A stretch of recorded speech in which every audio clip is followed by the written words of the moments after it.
mean, Joss is a great guy, and Zack picked a good person to come in and clean up and finish up for him.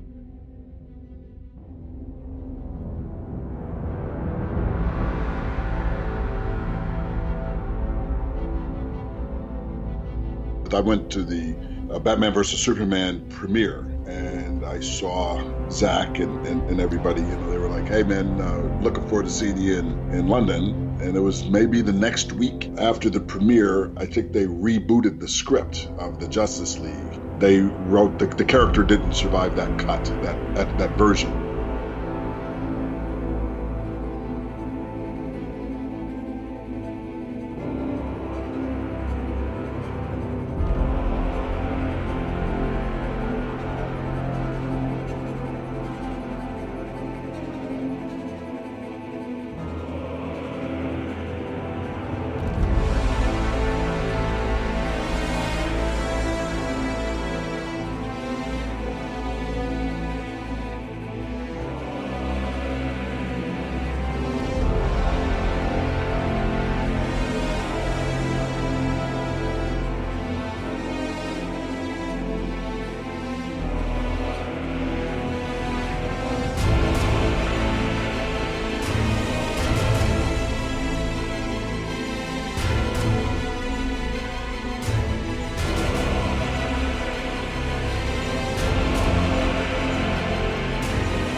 That you could tease about Josstice League? Well, I think you've seen some things out there, right? And we're excited about the film. Of course, we were saddened by the events that caused Zack Snyder and Deborah Snyder to have to leave and turn the reins over to Joss Whedon. But he was already working with us on some of the scenes for the additional photography that we're going to be doing shortly, and it was fortunate that Zack convinced him and he agreed to step in and finish the movie, help Zack finish his vision, and we're excited about that.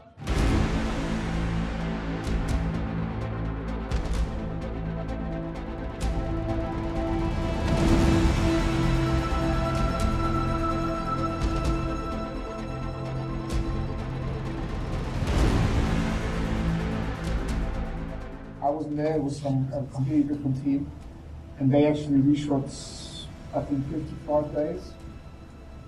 So the movie that's in the cinema, was in the cinema is like maybe 10% is the stuff that we shot, everything else is a reshoot.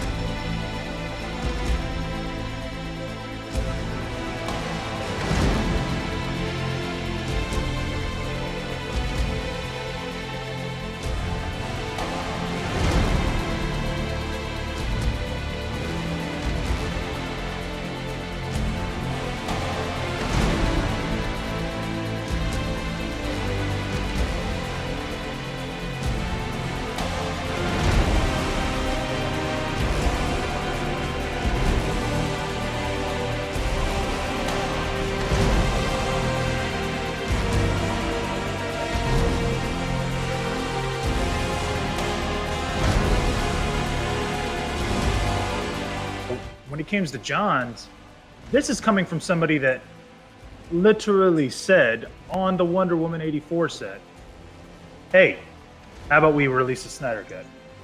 Laughed, chuckled, and walked off. What would provoke somebody to say that to people that were close to Snyder? I'm gonna make fun of something that everybody is talking about that I know is dear to you guys. I'm gonna make fun of it because I can.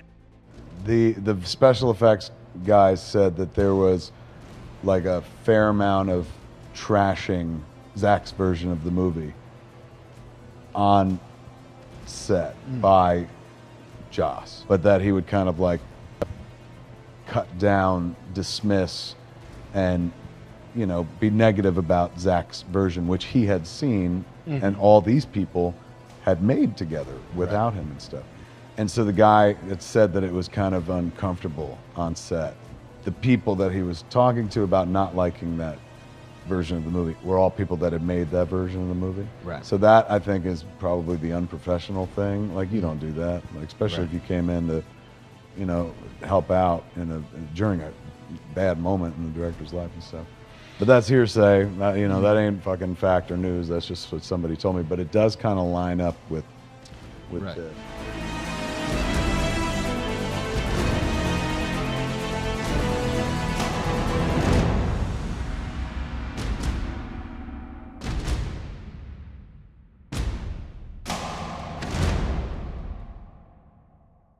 I had a better time on Batman vs Superman, which I really enjoyed doing. And Justice League was unfortunately touched by some personal tragedy and of death in Zack's family, and it just, like I say, sometimes things sort of work and gel, and sometimes they just you seem to be just having one problem after another.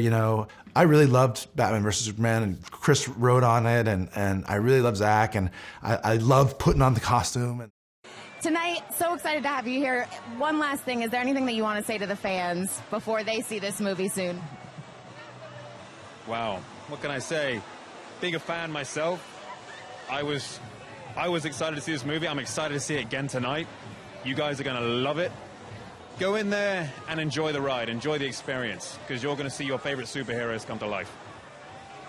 But yeah, guys, get out there, see it. I think you're really going to like it, like a lot. Of comfortability. Oh, for sure. They looked like PJs. For sure, they were PJs. They were PJs. We had a great VisFX team, and obviously Zack Snyder, our director. I mean, his visuals, you just can't beat them with respect to that. Sure. On a massive production like this, there are inevitably scenes that don't make the final cut. So have you got any favourite deleted scenes that we might see later? I love that scene where I was eating all those burgers in the van and was trying to think of a name. If I'm being honest, I like that scene. Sorry to see it go. On my end, there's a scene that you see with Cyborg and his mother. That one is really special. It was really unique. Yeah. My question is just with having worked with both Zack Snyder and Joss Whedon, I was just wondering if you could talk a little bit about what the set was like, some of the differences, and how they kind of maintained the atmosphere on set and all that kind of stuff, and how they operated with you guys. Well, I got to address that. I mean, the movie is, Zack's DNA. Cast the movie, design the movie. There's something that people, I think, don't understand who don't actually work on movies, which is how much of the work is done in prep. How much, the casting, the sets get built, the story is written, the ship is, in essence, sailing. I found as a director, you could maybe change 10%, 15% or something kind of on the day. So you really had Zack's, ship set sail for us, and we were fortunate that when Zack was not able to continue, we got really lucky in that we got a guy who's very accomplished in his own right, and particularly in this genre, and he kind of sprinkled some of his fairy dust on our movie and finished it. And I don't think there's any way to go back to me and I look through the scenes and go, that's a Joss scene, that's a Zack scene. It was more, they were both working together toward a common goal. Debbie would know better than I would, certainly, but I got the sense that Joss was working from what he had discussed with Zack before he stepped in. And for you guys up here, obviously, they've all kind of said how long of a process it was, and then having two directors working on the film. Can you talk about that a little bit? Just making sure that the vision that you guys had from the beginning, that you wanted as fans and for us as fans to see, finally came together. Yeah, I mean, listen, I think for us, this whole thing is so bittersweet because we have been working on this franchise for the past, almost 8 years when we started developing the script for Man of Steel. And then we moved on to BVS, and also Zack developed the story for Wonder Woman, which was leading up to the point of Justice League, where these characters were finally going to come together. I mean, this was a really great hero's journey, and a journey for these characters to be the characters that they are today. So not being able to complete his vision, you know, was extremely difficult. So that makes it hard. But we were lucky that we had Joss already working on script pages. And, you know, our feeling is that we're hoping that people don't think about how the movie was made when they went to see it, because these characters are bigger than any director. They're bigger than any of us. And we love and adore these characters, and we love and adore all these people here. So